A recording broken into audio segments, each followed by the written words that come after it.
Perkenalkan, kami dari kelompok 5 yang beranggotakan Diska Puspitasari, Faye Felicia, Jenna Alonso, Nadia Ananda Ibrahim, Wilson Henley, dan Jihan Ayu Pratiwi. Kami akan menjelaskan algoritma penjakwalan prosesor sistem operasi. Konsep penjakwalan CPU. Penjakwalan adalah fungsi dasar dari sistem operasi. Semua sumber komputer dijadwalkan sebelum digunakan. Penjakwalan CPU adalah pemilihan proses dari ready QW untuk dapat dieksekusi. Penjakwalan CPU didasarkan pada sistem operasi yang menggunakan prinsip multiprogramming. Penjakwalan bertugas memutuskan proses yang harus berjalan, kapan dan selama berapa lama proses itu berjalan. Algoritma penjakwalan first come first serve atau FCFS. Yang kedua yaitu shortest job first SJF yang terdiri dari dua, yaitu preemptive shortest job first atau PSJF, non-preemptive shortest job first atau NPSJF, highest penalty rationesse atau HPRN, dan round robin atau RR.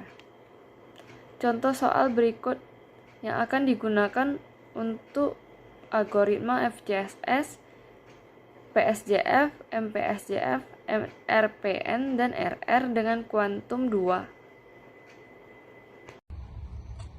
Perkenalkan, nama saya Diska Puspitasari. Kali ini saya akan menjelaskan tentang penjakwalan proses menggunakan algoritma FCFS atau First Come First Serve. Algoritma ini merupakan algoritma penjadwalan yang paling sederhana yang digunakan di CPU. Dengan menggunakan algoritma ini, setiap proses yang berada pada status ready digunakan dalam pivot queue atau antrian dengan prinsip first in, first out, sesuai dengan waktu kedatangannya. Langkah pertama yang kita lakukan adalah jumlahkan semua burst time untuk mengetahui lama proses keseluruhan.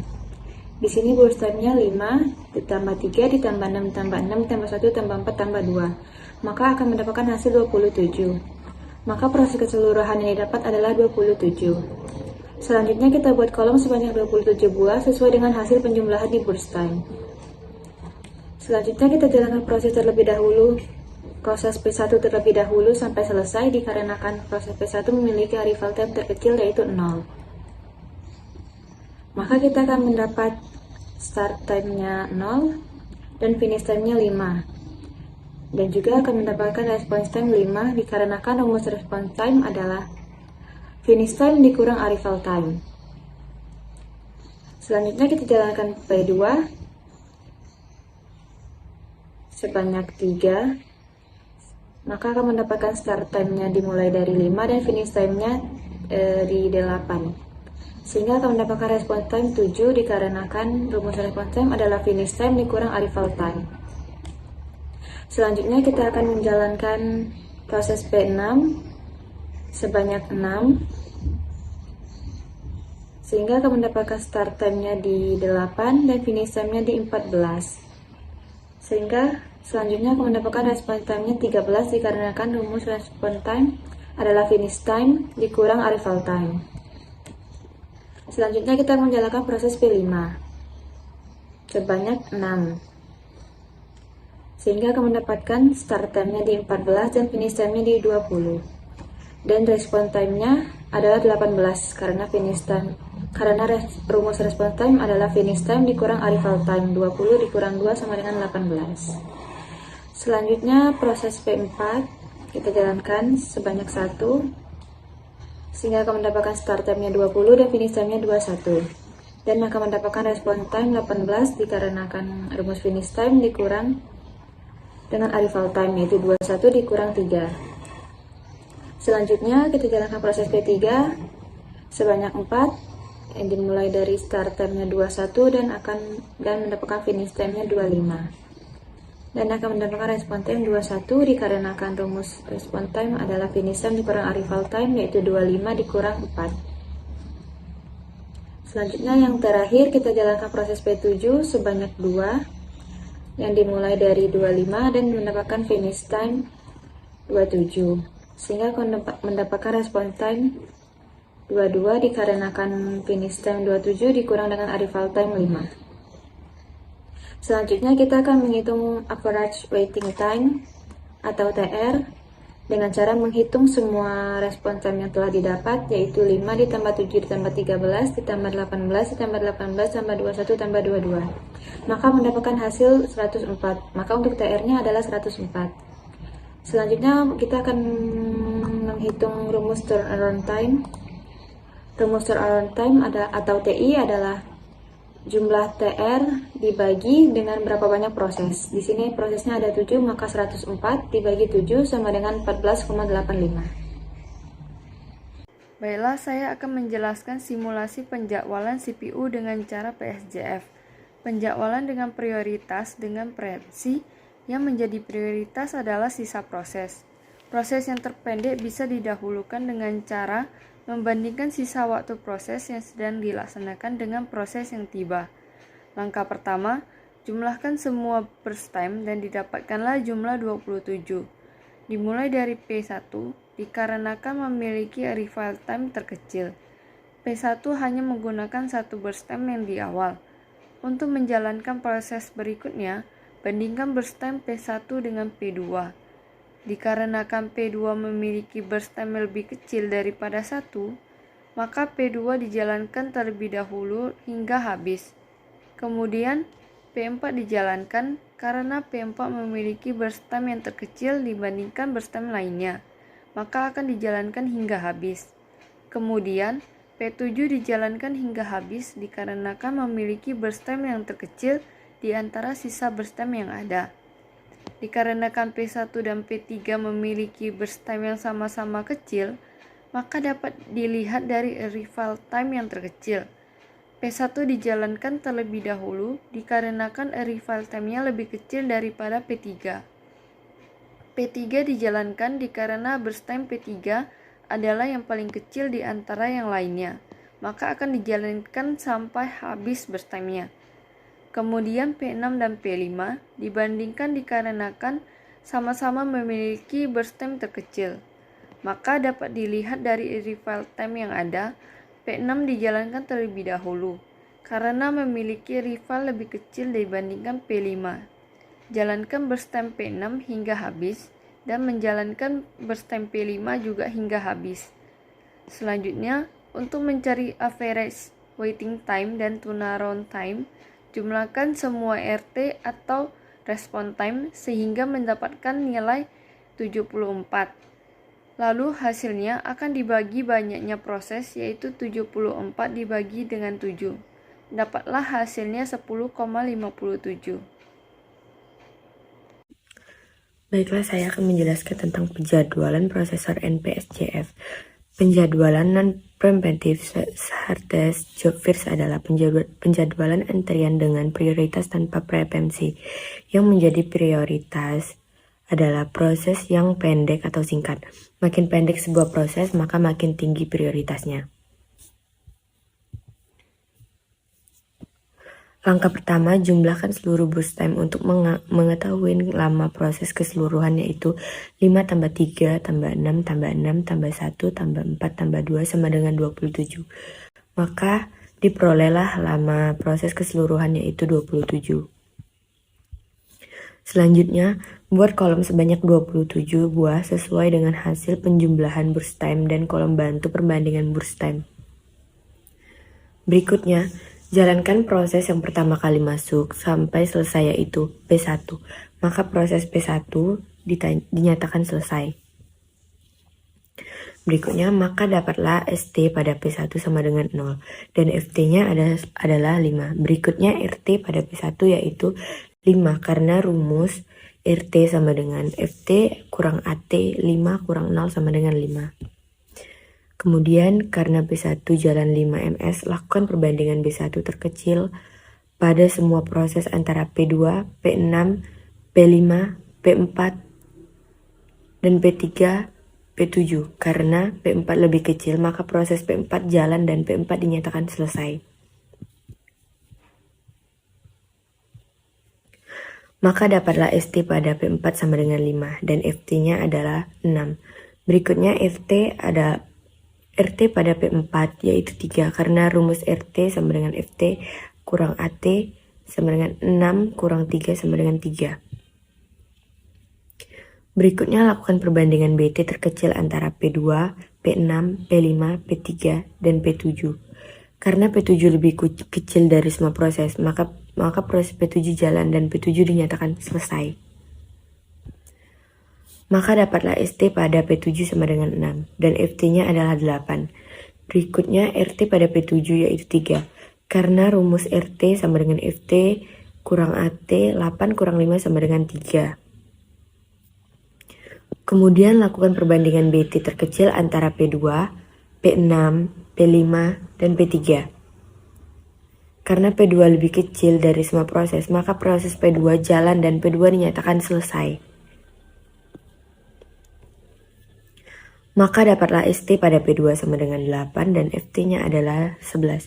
Berikutnya RT pada P2 yaitu 10. Karena rumus RT sama dengan FT kurang AT, 11 kurang 1 sama dengan 10. Berikutnya lakukan perbandingan BT terkecil antara P6, P5, dan P3. Karena P3 lebih kecil, maka proses P3 jalan dan P3 dinyatakan selesai. Maka dapatlah ST pada P3 sama dengan 11 dan FT-nya adalah 15. Berikutnya RT pada P3 yaitu 11. Karena rumus RT sama dengan FT kurang AT, 15 dikurang 4 sama dengan 11. Kemudian lakukan perbandingan BT terkecil antara P6 dan P5. Karena burst time, kedua proses nilainya sama. Jadi kita mengambil dari arrival time terkecilnya. Karena P6 lebih kecil dari P5, maka proses P6 jalan dan P6 dinyatakan selesai. Maka dapatlah ST pada P6 sama dengan 15 dan FT-nya adalah 21. Berikutnya RT pada P6 yaitu 20. Karena rumus RT sama dengan FT dikurang AT, 21 dikurang 1 sama dengan 20. Berikutnya, jalankan sisa proses terakhir yaitu proses P5 dan P5 dinyatakan selesai. Maka dapatlah ST pada P5 sama dengan 21 dan FT-nya adalah 27. Berikutnya RT pada P5 yaitu 25. Karena rumus RT sama dengan FT dikurang AT, 27 dikurang 2 sama dengan 25. Selanjutnya mencari average waiting time atau TR dan turnaround time atau TI.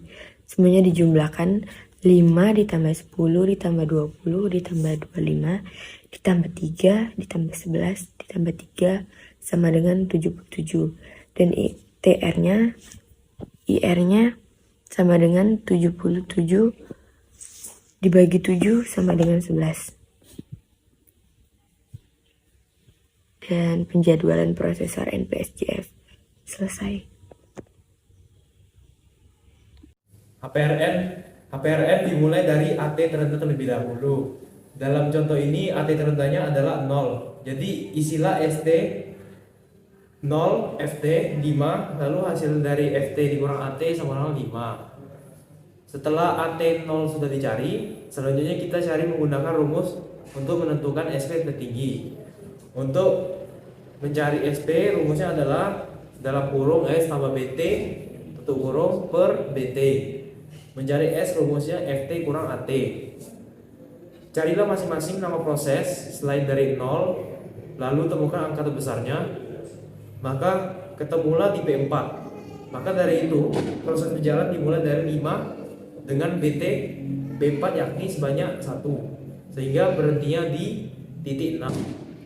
Untuk P1 dan P4 sudah selesai. Maka hitung lagi nama proses yang belum dijalankan. Maka dapatkan P2 sebagai angka terbesarnya. Maka P2 akan berjalan dari titik 6 dengan BT sebanyak 3, berhenti di titik 9. Maka akan tersisa P6, P3, P5, dan juga P7. Seperti sebelumnya, carilah angka terbesar dengan rumus sebelumnya. Maka akan ditemukan hasilnya yakni P7 sebagai angka terbesar. Maka P7 akan berjalan dari titik 9 dengan BT sebanyak 2 sehingga akan berhenti di titik 11. Setelah itu, tersisa P6, P5, dan P3. carilah lagi dengan menggunakan rumus sehingga mendapatkan hasil P3 sebagai angka yang terbesar. Maka P3 akan berjalan dari titik 11 dengan BT sebanyak 4 sehingga akan berhenti di titik 15. Lalu tersedia antara dua proses yaitu P6 dan juga P5. Maka carilah angka terbesar di antara keduanya yang setelah dicari menghasilkan P6 sebagai hasil terbesar. Maka P6 akan berjalan terlebih dahulu dari titik 15 dengan BT sebanyak 6 sehingga akan berhenti di titik 21. Dan yang terakhir, proses yang tersisa langsung dimasukkan dari titik 21. Maka karena P6 mempunyai BT sebesar 6, maka akan berhenti di titik 27. Baiklah, saya akan menjelaskan tentang penjadwalan algoritma prosesor Roth-Robin. Penjadwalan Roth-Robin adalah penjadwalan tanpa prioritas dengan preemsi secara bergiliran berdasarkan antrian tanpa prioritas. Prosesor melayani sejenak setiap proses tergantung besarnya akuam waktu. Langkah pertama, jumlahkan seluruh burst time-nya untuk mengetahui lama proses keseluruhan, yaitu 5 ditambah 3 ditambah 6 ditambah 6 ditambah 1 ditambah 4 ditambah 2 sama dengan 27. Maka diperolehlah lama proses keseluruhan yaitu 27.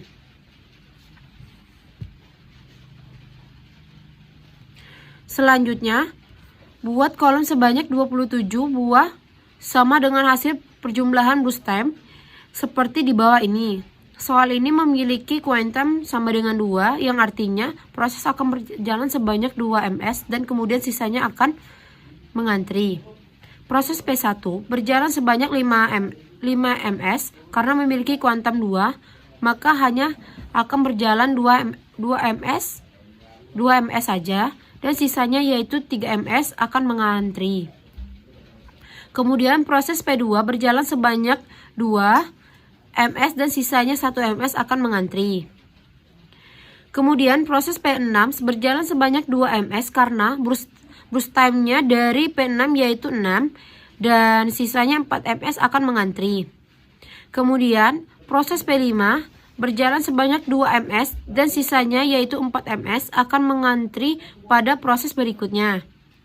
Kemudian proses P4 berjalan sebanyak 1 ms karena burst time-nya hanya 1 ms, maka proses P4 akan langsung habis. Proses P4 selesai, maka bisa langsung diketahui yaitu strike time-nya yaitu 8 dan finish time-nya yaitu 9. Selanjutnya respon time-nya didapat dari rumus RT sama dengan FT dikurang AT sama dengan 9 dikurang 3 sama dengan 6. Berikutnya proses P3 berjalan sebanyak 2 ms karena burst time-nya 4, maka sisanya 2 ms akan mengantri. Kemudian P7 berjalan sebanyak 2 ms dan karena P7 hanya mempunyai burst time sebanyak 2 ms maka akan langsung habis. Proses P7 selesai dan bisa langsung diketahui yaitu strike time-nya adalah 11 dan finish time-nya adalah 13. Selanjutnya response time-nya dapat dari rumus RT sama dengan VT kurang AT sama dengan 13 dikurang 5 sama dengan 8. Kemudian proses P1 berjalan lagi sebanyak 2 ms karena tadi sisanya 3 ms dan berjalan 2 ms, maka sisa 1 ms akan mengantri lagi. Berikutnya proses P2 berjalan lagi 1 ms karena tadi sisanya tinggal 1 ms dan proses P2 langsung selesai. Proses P2 selesai, maka bisa langsung diketahui yaitu strike time-nya yaitu 2 karena P2 mulai di 2 dan finish time-nya yaitu 16. Selanjutnya response time-nya didapat dari rumus RT sama dengan VT dikurang AT sama dengan 16 dikurang 1 sama dengan 15. Berikutnya proses P6 berjalan lagi sebanyak 2 ms karena tadi sisanya 4 ms dan berjalan 2 ms, maka sisanya 2 ms mengantri lagi di proses berikutnya. Berikutnya proses P5 dan P5 berjalan lagi 2 ms dan sebelumnya sisanya adalah 4 ms dan berjalan 2 ms. Maka sekarang sisanya tinggal 2 ms dan mengantri lagi untuk diproses berikutnya. Berikutnya yang berjalan adalah proses P3 sebanyak 2 ms, dan karena sisa sebelumnya adalah 2 ms dan berjalan sebanyak 2 ms, maka proses P3 selesai. Proses P3 selesai, maka bisa langsung diketahui yaitu strike time-nya, yaitu 9, karena P2 mulai di 9, dan finish time-nya yaitu 22. Selanjutnya response time-nya didapat dari rumus RT sama dengan VT dikurang AT sama dengan 22 dikurang 4 sama dengan 18. Kemudian proses P1 berjalan lagi 1 ms. Dan karena sisanya hanya 1 ms, maka proses P1 selesai. Proses P1 selesai, maka bisa langsung diketahui yaitu strike time-nya 0. Karena P2 mulai di 0 dan finish time-nya yaitu 23. Selanjutnya, response time-nya didapat dari rumus RT sama dengan VT dikurang AT sama dengan 23 kurang 0 sama dengan 23. Kemudian proses P6 berjalan sebanyak 2 ms, dan karena sisanya dari P6 sebelumnya tinggal 2 ms, maka P6 prosesnya selesai. Proses P6 selesai, maka bisa langsung diketahui strike time-nya yaitu 4, karena P6 mulai di 4 dan finish time-nya yaitu 25. Selanjutnya, response time-nya didapat dari rumus RT sama dengan VT kurang AT sama dengan 25 dikurang 1 sama dengan 24. Berikutnya, proses yang terakhir yaitu P5 berjalan sebanyak 2 ms dan proses selesai. Strike time dari P5 yaitu 6 dan finish time-nya yaitu 27, dari response time adalah 25. Selanjutnya mencari average waiting time atau TR dan tomorrow time atau TI. 11 sama dengan 23 ditambah 15 ditambah 24 ditambah 25 ditambah 6 ditambah 18 ditambah 8 sama dengan 119. TR sama dengan 119 dibagi 7 sama dengan 17.